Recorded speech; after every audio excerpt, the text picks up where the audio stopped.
the young people, I think they look up to influencers and celebrities who are often in their 20s, 30s, and beyond, and they're aspiring to be like them. So it's that aspirational idea of, if I use this, then my life can be like that.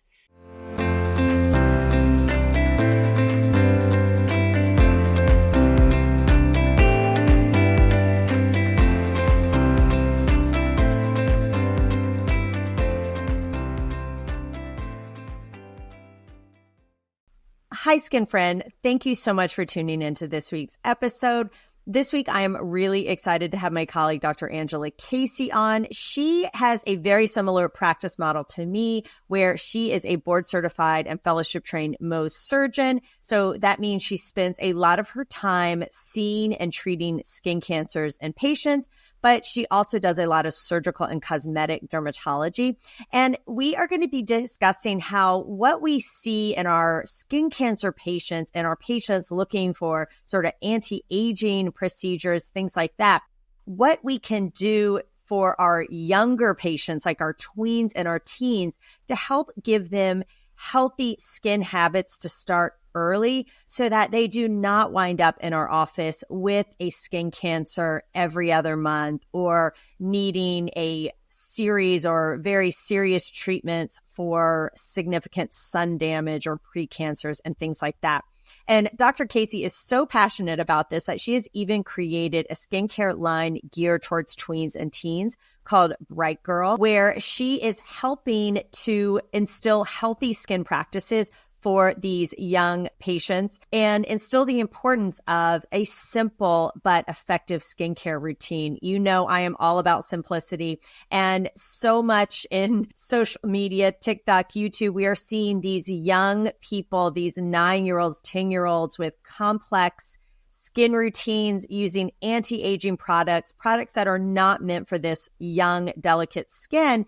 And so as dermatologists, I am super passionate about getting the message out there that this is not only unhealthy, it's harmful for these young people to be doing these skincare routines and products and procedures. It's not only unnecessary, but can be damaging. I love that Dr. Casey is going to share with us not only her knowledge as a skin cancer and cosmetic dermatologist, but she's going to let us know how we can help these young tweens and teens have an impactful, helpful skincare routine that will then translate into beautiful skin down the road through all seasons of life.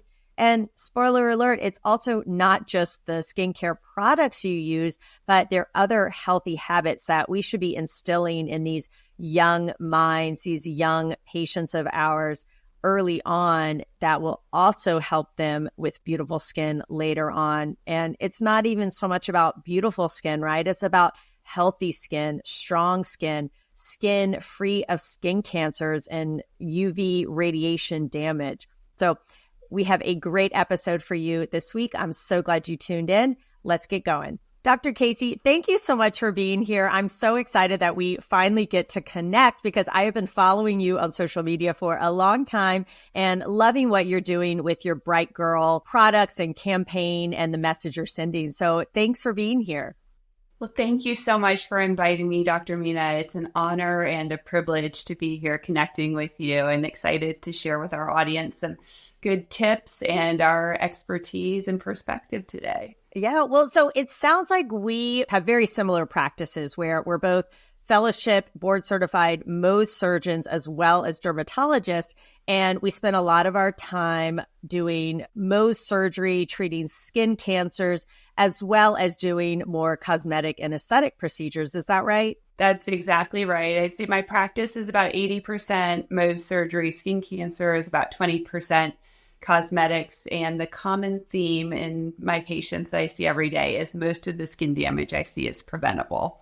So that's where those two worlds intersect. Yes, absolutely. 100%, which is why I'm always preaching that prevention is number 1, 2, and 3, not just for anti-aging and cosmetics and aesthetics, but for skin cancer. And sometimes I think people think of skin cancer as, oh, no big deal. What's the problem? It's just a basal cell. But I just had a patient I had to refer to oncology for systemic therapy for a basal cell that had spread. So these cancers, while yes, a lot of them can be treated very easily in our office, especially with Mohs surgery, there are some bad actors. There's some skin cancers that take off and can cause big problems. So I love this message of prevention, right? Instead of just playing whack-a-mole when the skin cancers develop.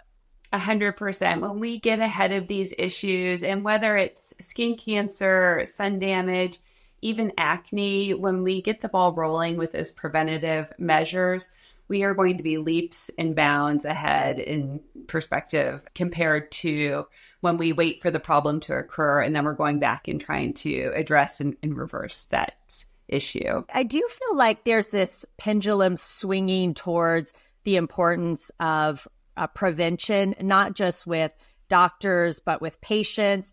Unfortunately, I don't know if insurance and payers have caught on, but it does seem like there's this rising interest in prevention and maintaining our health and our youth, and not just prolonging life at all expenses, but really making sure it's quality. Do you feel like that's kind of what you're seeing as well? I think so. And I think we're doing a better job of moving towards that, as you mentioned. So when we trained in medical school, and you and I are of the same generation, we are very much focused on diagnosis and treatment of diseases. And we get into dermatology residency, diagnose the condition, and then we treat it.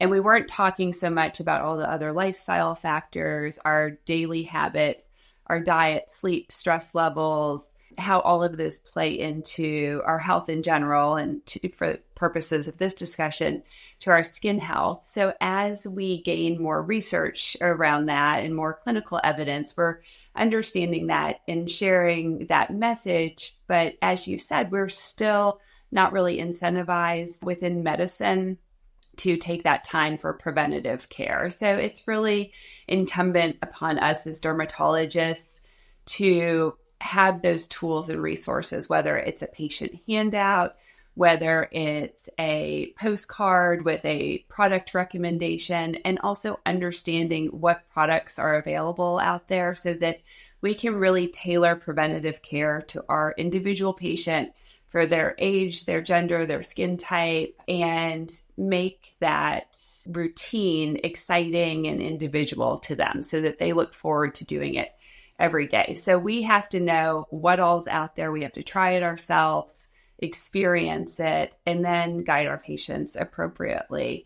And when we invest that time up front, it's not going to take too much time in our offices to give them a handout and say, here, read over this at your convenience. Contact us with any questions. Also, that's why we are on social media, right? And trying to spread this message louder, wider, farther than we can in the four walls of our clinic, right? Because it is hard to see a dermatologist. There are not a ton of us out there, and there are a lot of people who could benefit from the message. So whether you get that directly one-on-one, face-to-face with your dermatologist, or whether you get that from a podcast or social media, as long as you're getting that important message. And I think that's at least why I'm putting myself out there and devoting time to education and stressing the importance of prevention. And I don't want to speak for you, but I think that's probably why you're doing it as well. It's really the why behind what we're doing. It's why we invest all that time in educational content. It's the why behind Bright Girl Skincare that I created. And it's reaching those individuals and regaining the narrative. As you know, in social media, it's like a noisy marketplace, and every vendor is shouting like, I've got the greatest thing and I have the answer. And if you have this, like, I've got the solution for it. And for the consumer, it is so hard to whittle through all that information and all the brands and what the influencers and celebrities are saying.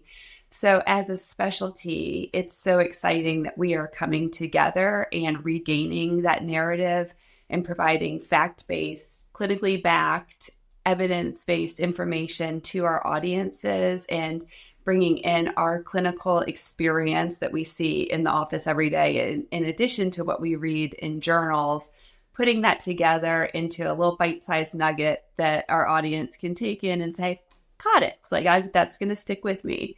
Absolutely. That's a great analogy about like the noisy bazaar, the marketplace, and everyone's buying for your attention. It definitely can feel that way. With your cosmetic and also your skin cancer patients, what are some of the regrets that you maybe hear from them as they are maybe later in life and they're kind of looking back like, oh man, if only I had done this or that? It's so interesting because it's almost a guilt.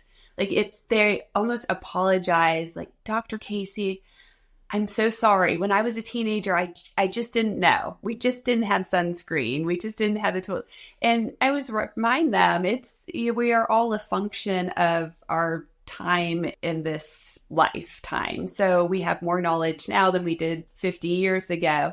They grew up as a function of their environment. And as such, one of the biggest regrets, of course, is the lack of sun protection and just the time outdoors without an awareness of how that sun exposure was affecting them over time. Also, many other kind of unhealthy habits, whether it's smoking or drinking, that maybe 50 years ago, they didn't realize how much damage that was doing in terms of their skin health. I would say at least once a day, I hear from a patient, Dr. Casey, I wish I had known.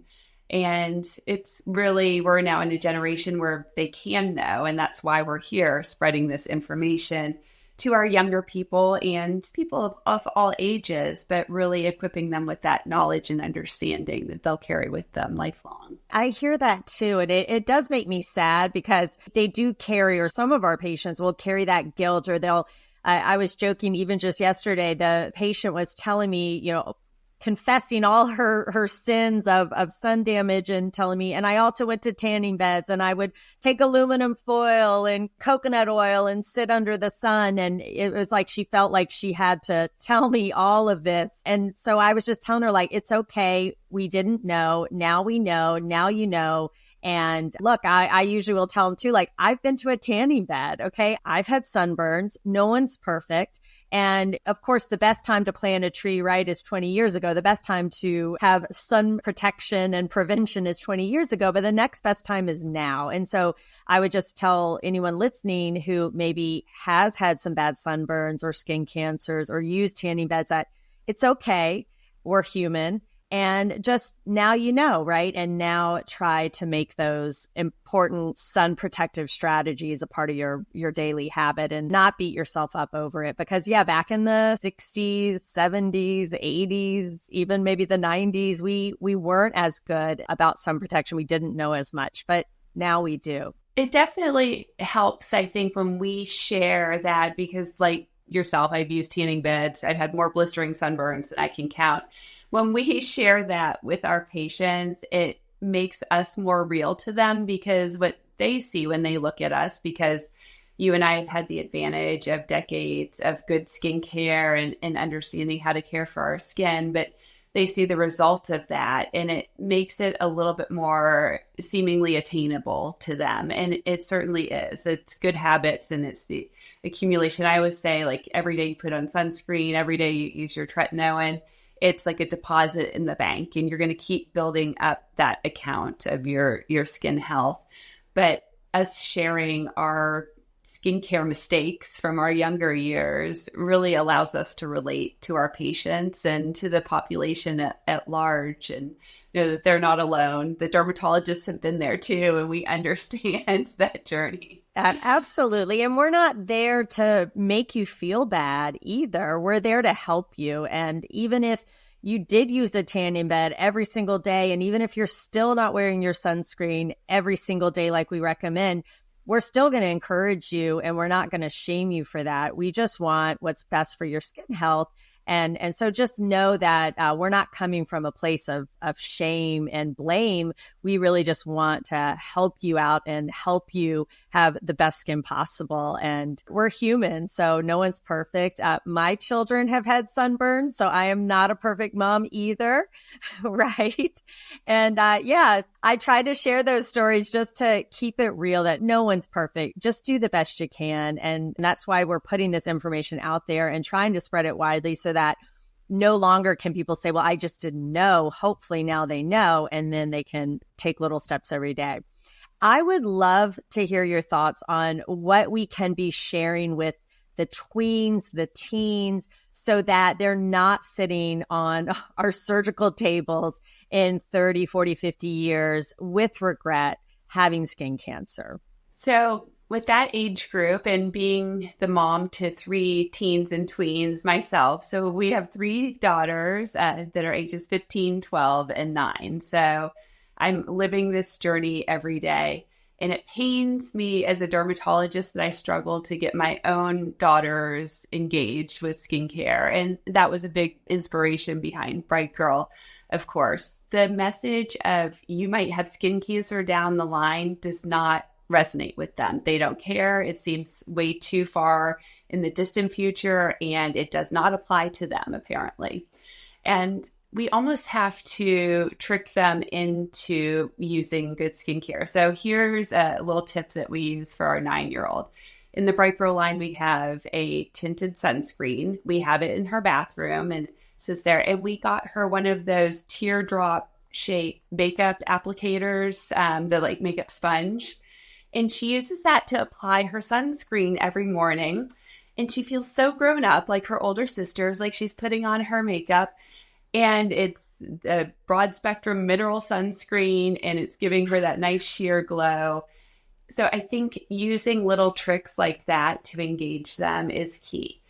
They have to have products that are in cute packaging. There are so many amazing skincare brands out there that are very clinical, and our girls just were not interested in using them. They want something that smells good. They want something that's in a cute jar or bottle, and they want to experience that firsthand. So teens and tweens, it's so important that they have immediate positive feedback with the experience. So it's the smell, the feel, the texture, the absorption, even how the bottle or jar feels when they're holding it in their hands. And that gives them that immediate initial gratification and keeps them coming back for more. So I think that is the key with young people. And you want to get them to that point, as with any habit. And you had a great podcast, I think it was just last month, on developing skincare habits.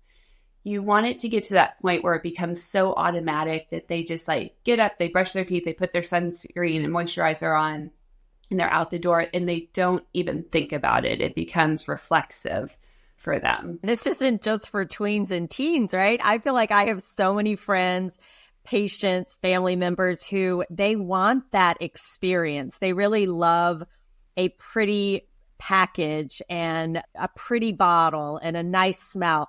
I could care less. Like, I just want to know that it works. But for so many people, beauty and skincare is so much more than just what actually works, and they want that kind of experience. And that's interesting that it seems, especially in that young population, huh? They have to have packaging that looks pretty on their shelf because they're going to want to take photos of it, share it with friends, share it on social media. But the color, the logo, the feel of that all subliminally affects them and is going to motivate them to use those products. One thing I hear about a lot is that teens and tweens, they're overdoing their skincare, right? So in your opinion, as a dermatologist and also as a mom of tweens and teens, I'd love to hear your thoughts. What really should this age group be doing? What do they really need? I think we all park our cars in the same garage here, Dr. Mina, as dermatologists. Simple is better. I know you've had a number of podcast guests that are renowned dermatologists that have spoken about this very thing. Simplify, simplify, simplify. So really the basics for me come down to cleanser and moisturizer at night, cleanser, moisturizer, sunscreen in the morning. And they do not need to do more than that. My own daughters definitely fall prey to all of the serums and oils and different mists and hydrators and everything in the world out there. But when we're looking at what's actually effective and clinically important for young skin, it is that proper pH balance, gentle cleanser. And that's key because many soaps sit more on the alkaline side, and our skin pH, as we know, is slightly acidic. So we want to have a cleanser that is pH balanced to work with our skin's pH. Likewise, with our moisturizer, we want that to also be pH balanced, but to have a mix of humectants, emollients, and occlusives. Those humectants are going to bring moisture into our skin. Emollients are going to help kind of repair that skin barrier, and the occlusive is going to prevent water loss through our skin. So it's important that we're selecting products that are approaching our skin health and our skin barrier and skin microbiomes from all these angles, that we're covering all the bases. With sunscreen, I am a kind of non-negotiable with kids, mineral sunscreens. And the reason for that is primarily that the chemical sunscreens can just be too irritating to young skin, especially acne-prone, sensitive skin. And it is game over when you get a chemical sunscreen in your eyes, because it stings and burns for hours. And it doesn't matter how many times you flush your eyes with water. And if you've ever experienced that on vacation, as I have, it just is, it's done when that happens. And if a child experiences that, it's going to make them fearful of sunscreen. Likewise, if they are using products that flare their acne or sensitive skin, they're going to create a negative association with sunscreen. So mineral sunscreens, unfortunately, we have so many cosmetically elegant formulations now. So mineral sunscreens had got a bad rap for many years because they would leave a chalky or white cast to the skin. And we've moved far beyond that now with so many good options. Right. And tinted too. And I was just doing a talk on skin of color with a dermatologist, and she recommended taking, if you do wear foundation, taking a little bit of that foundation, you can mix it with your sunscreen, your mineral-based sunscreen, and that can be your sort of DIY tinted sunscreen and help it blend. If you do have darker skin and you get a little bit of that chalky white on it. But when you say mineral sunscreen, you're meaning like zinc oxide, titanium dioxide, right? Absolutely. Those are the active ingredients you want to look for. So, Dr. Casey, I'm just going to take you back to the 1990s when I was a teenager, and my skincare was rub as hard as you can to get your acne off. Use the, apricot scrub, St. Ives, pour St. Ives, and the Sea Breeze toner to just dry my skin out. I had oily skin, and this was back before the glazed donut look was popular. And I just tried to dry my skin out as much as I can and scrub my acne off as a teenager. So what advice would you give to a teenager or someone listening who has acne? Is that a good skincare routine in your opinion? My advice is learn from our mistakes. We're not doing skincare in the 90s. We were doing skin harm, because all of those things you just listed. And that was pretty much my same regimen, Dr. Mina. And it was really adding fuel to the fire of acne, inflammation, sensitive skin, and irritation. So we are now in an era where we know so much more about our skin microbiome and our skin barrier, and the importance of supporting those aspects of our skin in order to yield our healthiest skin. So our skin microbiome, much like a plant or a field that's growing crops, requires water in order to thrive and flourish. And when it becomes dry and dehydrated, those bad and pathogenic bacteria are going to get out of balance with our good bacteria that we need to keep things in check. And that's going to affect everything from acne to eczema to inflammation and sensitivity in our skin.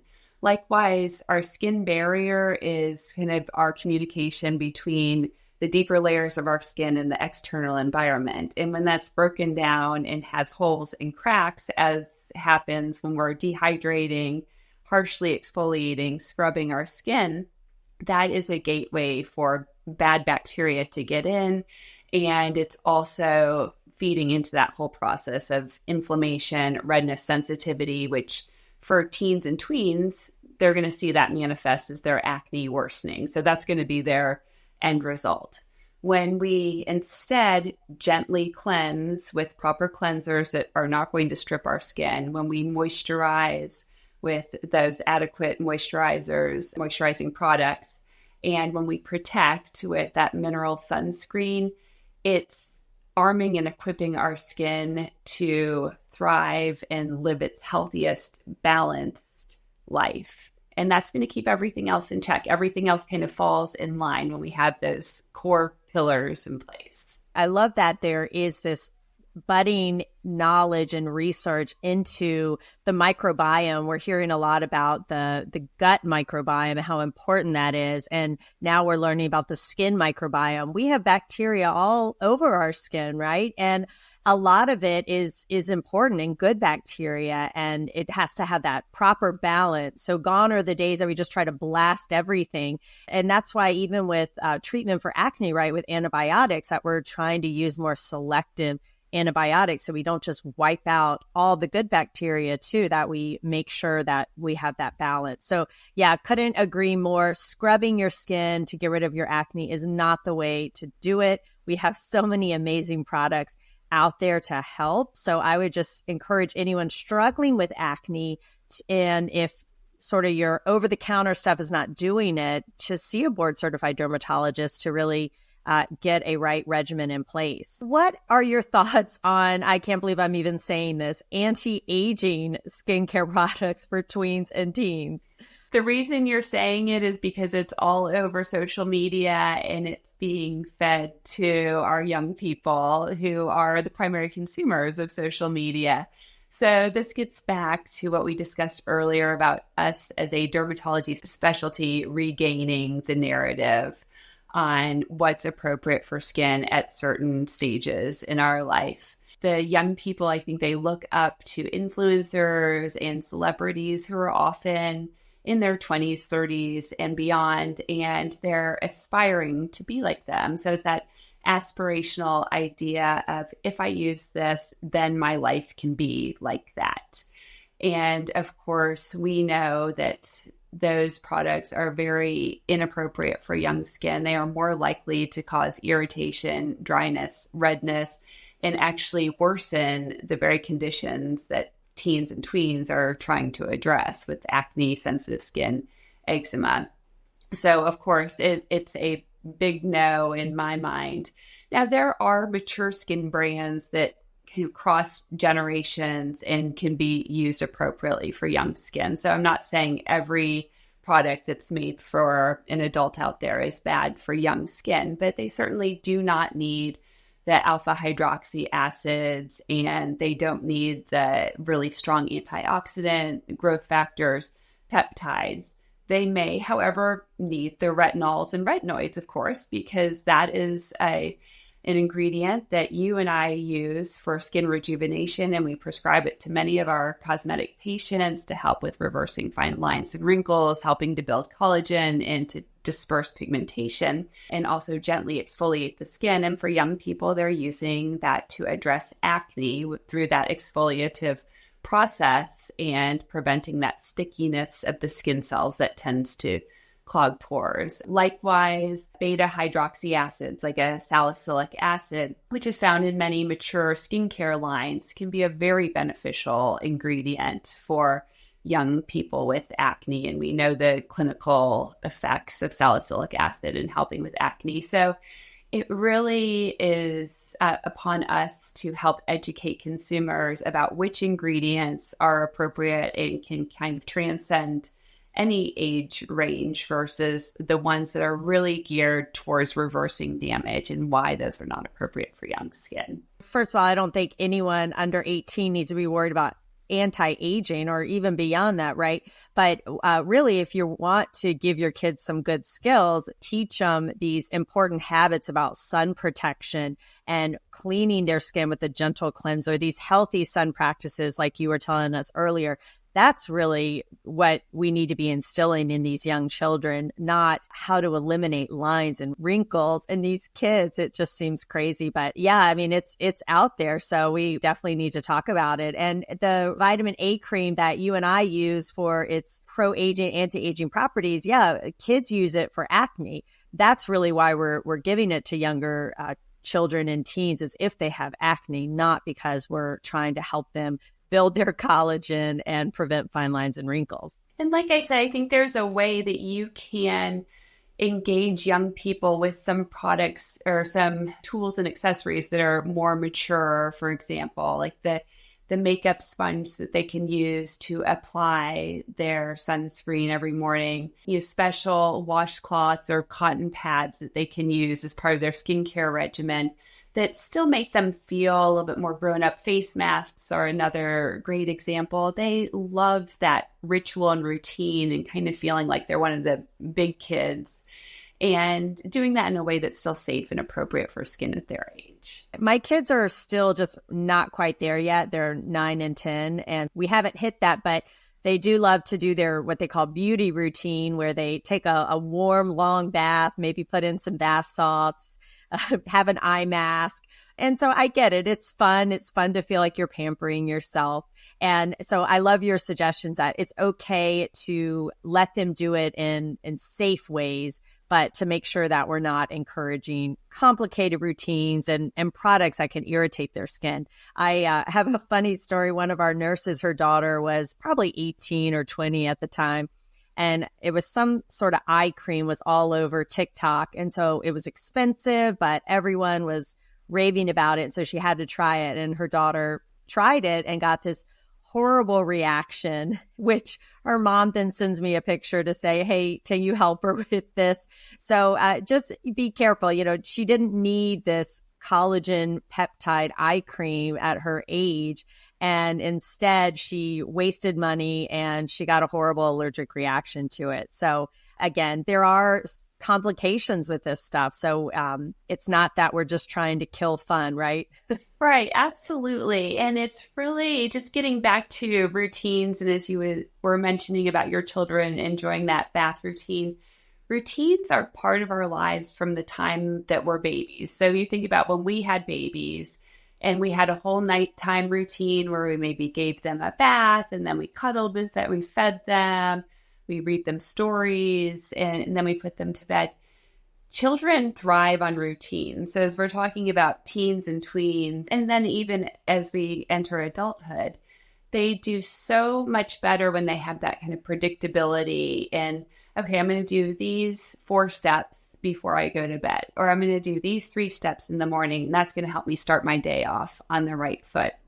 So just equipping them with, from a skincare perspective, what are those few core products that they need that are part of their routine, that when they put on that sunscreen in the morning, it's like that check mark on their list of like, I've done something good and healthy for myself, which is all too important in today's world where there's a lot of issues with confidence and self-esteem and self-acceptance. And kids are constantly being bombarded with images of themselves and friends on social media. So giving them those tools that really start their day or finish their day on the right foot is priceless. I love that. And I'd love to even take a couple minutes to talk about some other healthy habits that can help your skin now and down the road that don't necessarily involve putting a product on. Are there some other habits that we could be instilling in our children and ourselves to have beautiful, healthy skin? Yeah, absolutely. I mean, habit stacking, just making things easy and accessible, being adequately hydrated is one that comes to mind. So we always send our girls to school with a Hydro Flask, or now they're really into the Stanley Cups. That's the latest trend. But just having it readily available for them so that they are getting adequate water during the day. Sleep is so critical, and this is always tough with young people and with adults. We are so overstimulated and there's always more to do, but sleep is critical for our skin health. And we know our skin has a circadian rhythm, just as our bodies have a circadian rhythm. And that nighttime for our skin is that rest and replenish phase. And when we're not giving our skin adequate time to kind of replenish and rejuvenate overnight, we're starting the next day behind the 8 ball, and we're just kind of struggling to catch up.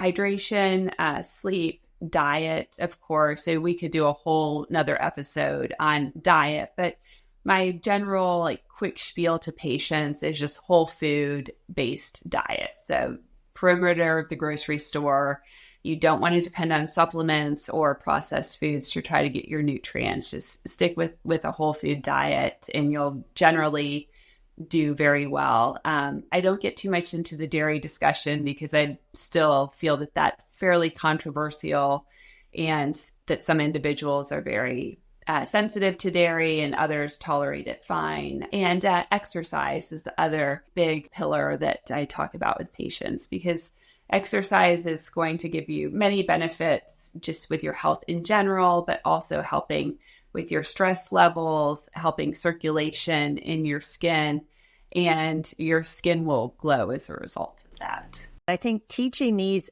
important habits early and also modeling them. Sometimes I know sleep is something I really neglected up until the last couple of years. I'm really making a conscious effort to be better at. And I want my kids to see me. I want to model sort of the behavior I'm hoping for them to emulate. They see mom and dad exercising, not because we're trying to lose weight or diet, because we're trying to be strong.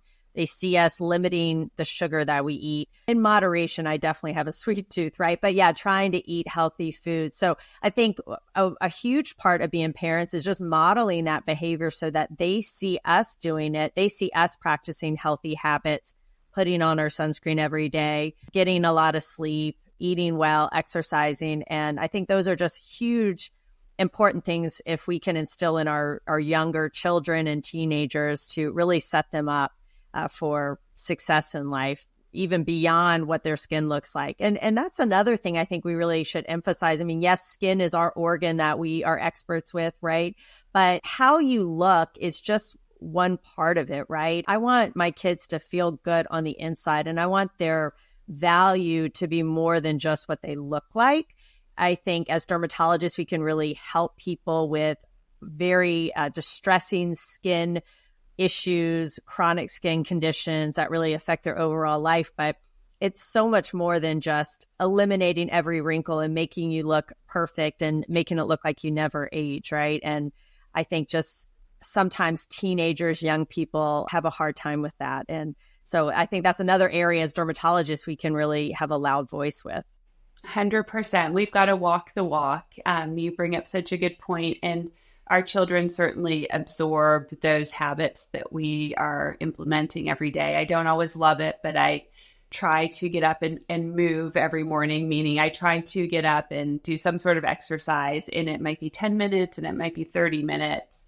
But it really, they know that I do that. And even though they're not doing it themselves, they still see those healthy habits. And for us as dermatologists, we do have to walk the walk and show our patients, like, yes, we're doing these things too. Skincare is an easier habit to implement. It's much more challenging to make a major dietary change or make a major exercise modification. Skincare is something that once you get a patient doing it, probably within a few weeks to a month or two, it'll start to become automatic. Habits are an interesting thing in that way. And one of the reasons with Bright Girl that we really preach the importance of starting those good habits early. The earlier we start them, the more likely we are to stick with them and the easier they are to become automatic and sticky in our lives. So trying to change habits and routines of a 55-year-old is very different than starting a routine with a 5-year-old. So that simple act of, when we're going outside, we put on sunscreen. So when our kids are young, we put the sunscreen on for them. Hopefully by the time they get to be 7 or 8, they're doing it themselves. And they just make that automatic association. Hey, I'm going outside to play. I better get my sunscreen on first. Or, hey, I just finished my sports practice. It's time to wash my face. But the sooner we start those good habits, the more benefit we get cumulatively because they've started that skincare early, but the more likely they are to just make that an automatic part of their daily routine. 100%. Since we're recording this in January, I have a slew of habits I'm trying to instill, and it's a lot harder when you're in your mid-40s than when you're younger. So yeah, and they aren't necessarily going to do it always. They may go to college and kind of lapse a little bit, but you still have that foundation laid for them. And I do think that's so important. And I do hope that in the next 10, 20, 30, 40, et cetera, years that we reap the benefits, right, of these healthy skills that we're trying to instill in younger people, especially about taking care of their skin, taking care of their body, sun protection. So it'll be interesting to see. I don't know if we'll still be in practice to see those changes, but hopefully. And I always tell my patients, my Mohs patients, my skin cancer patients, like, put me out of business. Like, I would love to no longer have to do Mohs surgery because there's no more skin cancer. That nothing would make me happier, but I think we still have some work to do. Absolutely. It'll be fascinating to see that first generation who goes from cradle to grave with really proper skincare habits on board. And just because we are living much longer, healthier lives, we want our skin health to reflect that. So we don't want to be energetic and exercising, active, doing all these things in our 80s and feeling like our skin is not reflecting how we feel and who we are on the inside. Since we also do cosmetics, it's so much easier to prevent something than to try to reverse it, right? So preventing that sun damage, preventing a lot of the collagen loss. I mean, a lot of this is inevitable and it will happen. And I always say Mother Nature ultimately wins, but there are so much we can do to keep our skin and our bodies as healthy as possible for longer. So yeah, I'm excited. And as someone, we're kind of middle age, I guess. And I'm focusing a lot more than ever before on, okay, how can I maintain my health, my skin health for as long as possible? Right. It's about that health span, and, our lifespan is part of that. I consistently tell patients, because they'll say, well, I'm, 63. Why should I really care? Age is just a number, and it doesn't define us in any other way other than telling someone how many years they've been living on this earth.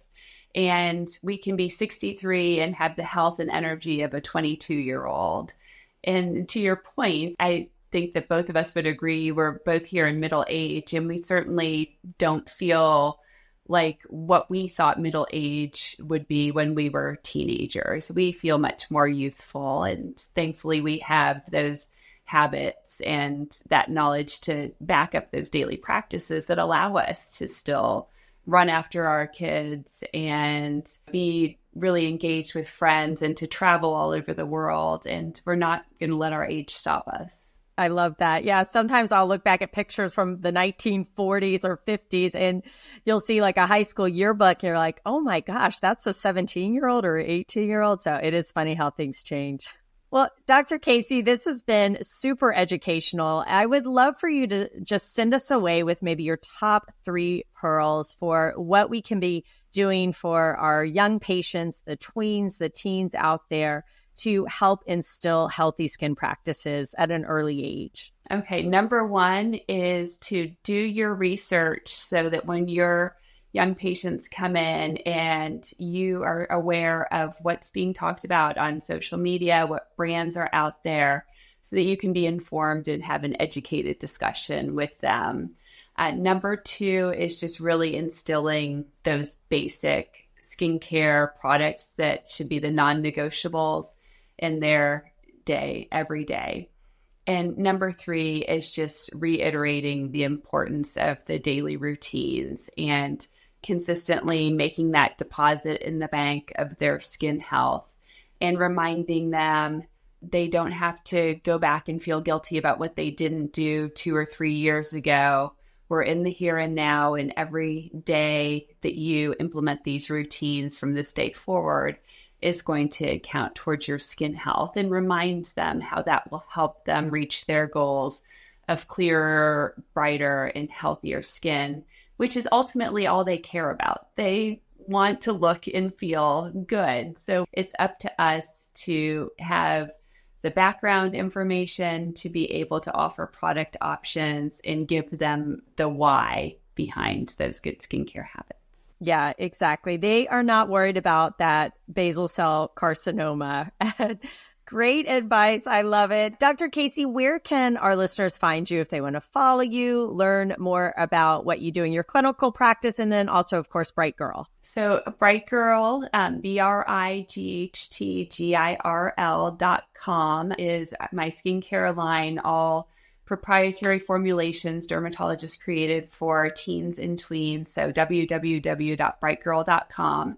You can find us on social media at Bright Girl Beauty. And my personal dermatology account is at Angela Casey, Casey, MD. And you can find me on Instagram, just sharing all my skin health secrets. I love it. Well, we'll share all of that in the show notes so people can find it very easily. And I appreciate your time. This has been super informative, and I love talking with my derm colleagues. And thank you so much for being here. Thank you for inviting me. And it's just been a pleasure and privilege to connect with you, Dr. Mina. Thank you so much. That's all we've got for this week. We'll see you next week. That's all I've got for this week's episode of the Skin Real podcast. But here's some great news. One of the most valuable things you can do to help me and other new potential listeners to find my show is for you to both rate this show and leave a review. So, as a special bonus for you, if you leave me a review, take a screenshot and email it to info@theskinreal.com, and I will send you a thank you free PDF on skincare truths versus hype. Because you know I love spreading the word of good, truthful skincare. And please be sure to share with your skin friends so that we can get the word out there about real skin. And until next time, remember, no matter where you are in your skincare journey, always remember to love the skin you're in, because real skincare from real experts can be real simple.